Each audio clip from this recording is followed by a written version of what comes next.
চোখ আছে, নাক আছে, মুখ আছে। মুখ সবচেয়ে বড় বিপদ। রাসূল সাল্লাল্লাহু আলাইহি সাল্লাম বলেন, মাইয়াজমান লি মা বাইনা লাইয়াইহি ওয়া মা বাইনা রিজলাইহি আজমাল্লাহুল জান্নাহ। এই জন্য তোমাকে দুজন যেখানে বসে আছে সেখানে বসতে নিষেধ করি। পৃথিবীর মানুষ শুনে রেখো, কেউ যদি মুখের জিম্মেদারি নিতে পারে, কেউ যদি লজ্জা স্থানের জিম্মেদারি নিতে পারে, জেনা করবে না, আমি মুহাম্মদ সাল্লাল্লাহু আলাইহি সাল্লাম তাকে জান্নাতে নিয়ে যাওয়ার জন্য জিম্মেদারি নিলাম। কিভাবে নিতে হবে সেটা আমার ব্যাপার। এক, মুখে বদনাম করবে না, মুখে কারো বিরুদ্ধে কিছু বলবে না, মুখে খারাপ কিছু বলবে না। দুই, জেনায় লিপ্ত হবে না। এই দুইটা কাজ ও করুক, বাকিটা আমি করব।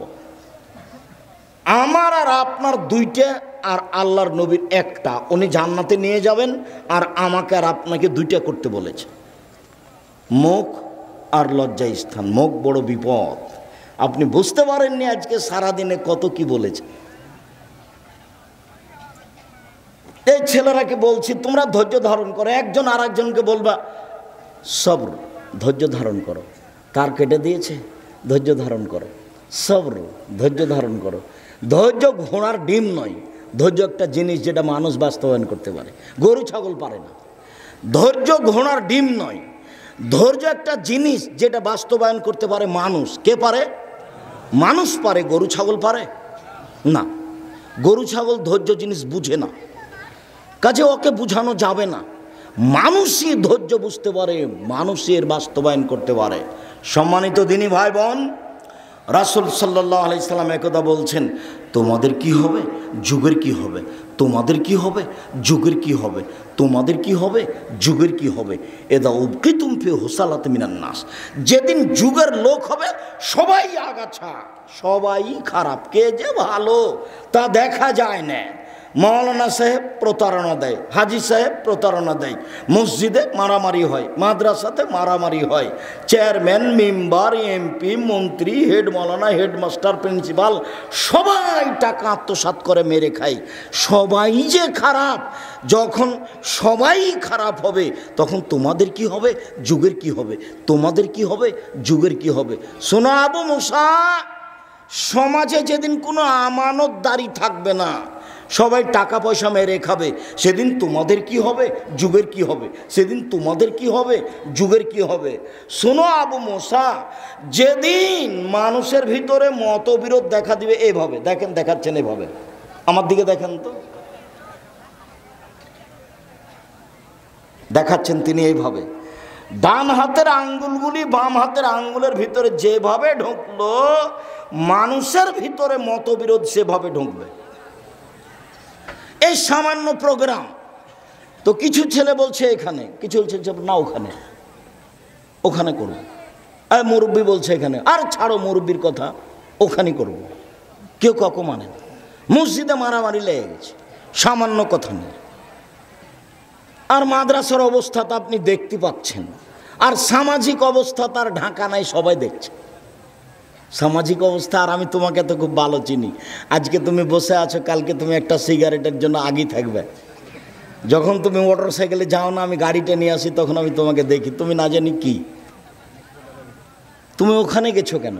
ইমানটা হারাতে কি হবে ওখানে গিয়ে তোমার? শোনো, যেদিন মতবিরোধ এমন হবে, সেদিন তোমাদের কি হবে?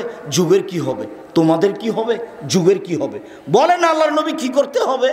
এই যখন বলেন কি করতে হবে, তখন তিনি বললেন যেটা, সেটা হলো কথা। এ দেখো, মুখটা কন্ট্রোলে রাখো, তাহলে বেঁচে যাবা। দুই, বাড়িতে থাকো, তাহলে বেঁচে যাবা।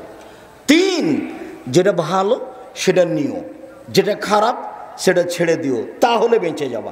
আচ্ছা আল্লাহর নবী, বুঝলাম, ভালোটা নিব, খারাপটা ছেড়ে দেবো। আচ্ছা আল্লাহর নবী, মুখ খুললাম না। আচ্ছা আল্লাহর নবী, আমি বাড়িতে থাকলাম, বিরোধী দল যদি আমাকে বাড়িতে এসে মেরে যায়, তাহলে কি করব? কথা বোঝা যায়নি? তখন আল্লাহ রসুল বলছেন, শোনো শোনো শোনো, যদি পরিস্থিতি এমনই হয়, তাহলে আদমের দুই ছেলের ভালোটার মতো হয়েও। আদমের দুই ছেলের ভালোটার মতো হয়েও আদমের এক ছেলে কাবিল বলল, এই তোকে মারবো। তখন হাবিল বলছে, তুমি মারো মারো, আমি তোমাকে মারবো না। আল্লাহ নবী কি বললেন বলেন তো দেখি? যখন সাহাবী বললেন ঠিক আছে আল্লাহর নবী, মুখ খুললাম না, ঠিক আছে আল্লাহর নবী, বাড়িতেই থাকলাম, তো ওরা যদি এসে আমার বাড়িতে মেরে যায় তাহলে আমি কি করব? তখন আল্লাহ রসুল কি বললেন বলেন তো দেখি? তখন বললেন যে আদমের দুই ছেলের ভালোটার মতো হও, যদি মারতে আসে ঘরে তাহলে বলতে হবে ঠিক আছে তুমি আমাকে মেরে যাও, আমি তোমাকে কিছু বলবো না। আপনি বললেই বিপদ, আর আপনি হক টিকাতে পারবেন না। আল্লাহ রসুল বললেন মুখ বন্ধ রেখো।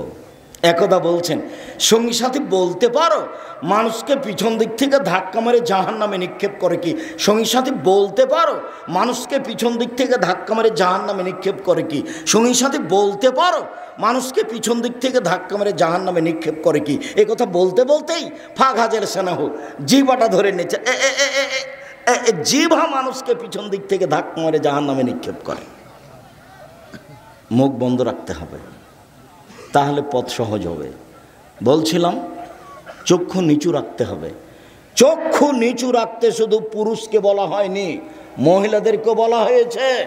মহান আল্লাহ বলেন অকুলিল মুমিনাত ইয়াগজুজনা মিন আবসারিহিন্না ওয়া ইয়াহফাজনা ফুরুজাহুন্না ওয়া লা ইউবদিনা যিনাতাহুন্না। মুহাম্মদ সাল্লাল্লাহু আলাইহি সাল্লাম আপনি পৃথিবীর মুসলিম নারীকে বলে দেন, মহিলাদেরকে বলে দেন তারা যেন চক্ষু নিচু করে, তারা যেন লজ্জা স্থানকে হেফাজত করে, তারা যেন তাদের সৌন্দর্য প্রকাশ না করে। উপস্থিত বৈঠকের মুসলিম বোন, এই মেয়ে তোমাকে বলছি, তুমি যে ক্লাস 10-এ পড়ো তোমার মাথায় কাপড় নাই কেন? তোমার বাপ নেই? লজ্জা পাও নাকি? জন্ম দিতে পারলে বাপ হওয়া যায়, তো পুরাতন কথা, নতুন নয়। ক্লাস 10-এ পড়ো তুমি, যেদিন 8-এ উঠেছিলে সেদিন তুমি যুবতী হয়েছ। কাকে কি বুঝাতে চাচ্ছ? রাজুলুর আইন ফি আহলি বাইতিহি ও মাসউলুন রায়তিহি, যে বাড়ির মালিক তাকে ছেলে মেয়ে সম্পর্কে অক্ষর অক্ষরে জিজ্ঞাসা করা হবে, বিচারের মাঠে তাকে উত্তর দিতে হবে, নইলে সে তাহাজ্জুদ পড়ে টিকতে পারবে না। অল মারাতুর রায়া ফি বাইতে যাও যে ওয়ালাদি, যে মহিলা তোমার মা, এই বাড়িতে দায়িত্বশীলা মহিলা, তাকে জিজ্ঞাসা করা হবে তোমার সম্পর্কে, তাকে জিজ্ঞাসা করা হবে তোমার ভাই সম্পর্কে। তোমার মা যদি যথাযথ উত্তর দিতে না পারে, তোমার মা তাহাজ্জুদ পড়ে বিচারের মাঠে জবাব দিতে পারবে না।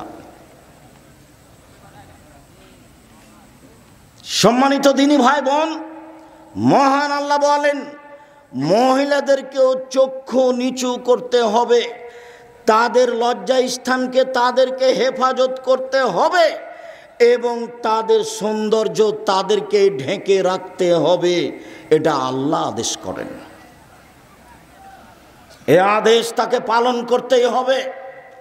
উপস্থিত বৈঠকের দিনী মুসলিম বোন, আপনার সাথে আমার এখানে লম্বা কথা নেই, তবে এতটুক যে আপনি মনে রাখবেন রাসূল সাল্লাল্লাহু আলাইহি সাল্লাম বলেছেন মহিলারা যদি 4টা কাজ করতে পারে জান্নাতের সব দরজা তারা খোলা পাবে। বেশি নয়, 4টা কাজ যদি তারা করতে পারে জান্নাতের সব দরজা খোলা পাবে, বেশি নয়। 1 5 ওয়াক্ত সালাত, 2 রমজান মাসের সিয়াম, 3 স্বামীকে মেনে চলা, 4 জেনায় লিপ্ত না হওয়া। এই 4টে কাজ বাস্তবায়নের জন্য চেষ্টা করুন, জান্নাত হবে ইনশাআল্লাহ। 1 5 ওয়াক্ত সালাত, 2 রমজান মাসের সিয়াম, 3 স্বামীকে মেনে চলা, 4 জেনায় লিপ্ত না হওয়া। আব্দুর রাজাক সাহেব, হুয়াকুয়া একটা উল্লেখযোগ্য গ্রাম আপনার জানা আছে। আমরা এই গ্রামে বসবাস করি, আমরা জেনার সাথে সম্পৃক্ত নই। আমরা 3টা কাজই করার চেষ্টা করি। 1 5 ওয়াক্ত সালাত, 2 রমজান মাসে রোজা, 3 জেনায় লিপ্ত না হওয়া। আমরা 3টাই যথাযথভাবে বাস্তবায়ন করি। 4 স্বামীকে মেনে চলা, এটা পূর্ণ পারি না। কেন? আমার স্বামীর মুখ খারাপ, ও গালি দেয়। গালি দিবেন কেন? মুখ খারাপ করবেন কেন? মুখ খারাপ করবেন কেন? খেতে বসে আল্লাহ রাসূল কোনোদিন খাদ্যের নিন্দা করেননি। ভালো লেগেছে খেয়েছেন, ভালো না লাগলে ছেড়ে দিয়েছেন, ভালো লেগেছে খেয়েছেন, ভালো লাগেনি ছেড়ে দিয়েছেন। একটা বাস্তব ঘটনা শোনা, এই চলা, কেউ কারোর গায়ে হাত দিবেন না, এক খেলে আমার দিকে চেয়ে থাকেন। আল্লাহ রাসূলের স্ত্রী একসাথে 11 জন ছিলেন। আল্লাহর নবী এক স্ত্রীর কাছে ছিলেন, অর্থাৎ আয়েশার কাছে ছিলেন। তো কোনো স্ত্রী বাটিতে করে তরকারি দিয়ে পাঠিয়েছেন বাঁদির হাতে, দাসীর হাতে। তো আয়েশার ঘরে এসে ওই দাসী বাটিটা হাতে করে আছে। তো আয়েশা এইভাবে বাটিটাতে আঘাত করে বাটিটা ফেলে ভেঙে দিয়েছে। বাটিটাও পড়ে গেছে, ভেঙে গেছে, তরকারিও সব পড়ে ভেঙে গেছে, নষ্ট হয়ে গেছে। তো আল্লাহ রাসূল বাটিটা উঠিয়ে, তরকারিগুলো উঠিয়ে নিয়ে একটা ভালো বাটিতে অন্য কিছু দিয়ে ওই কাজের মহিলাটার হাতে দিয়ে পাঠিয়ে দিলেন। আর ওই ভাঙা বাটিটা তিনি নিজে জোর লাগালেন, লাগিয়ে রেখে দিলেন। বললেন যে ভাঙাটা তোমার জন্য, আর তোমার ভালোটা আমি দিয়ে পাঠিয়ে দিয়েছি, যে খাদ্য দিয়ে পাঠিয়েছে। আল্লাহ রাসূল তার স্ত্রীকে কিছু বললেন, এটা বোঝা গেল না। আমি বুঝাতে পারিনি কি বলছি। তার মানে আল্লাহ রাসূলের চোখের সামনে কাজের মহিলার হাতে বাড়ি দিয়ে আয়েশা রাদিয়াল্লাহু তাআলা আনহা যে বাটিটা ভেঙে দিলেন, তো আল্লাহ রাসূল মুখ খুললেন, হ্যাঁ কি ব্যাপার, তুমি বাটি ভাঙলে কেন, কি পেয়েছো তুমি, কেন ভাঙবে তুমি? কোনো কথা বললেন না। পৃথিবীর সবচেয়ে ভদ্র মানুষ।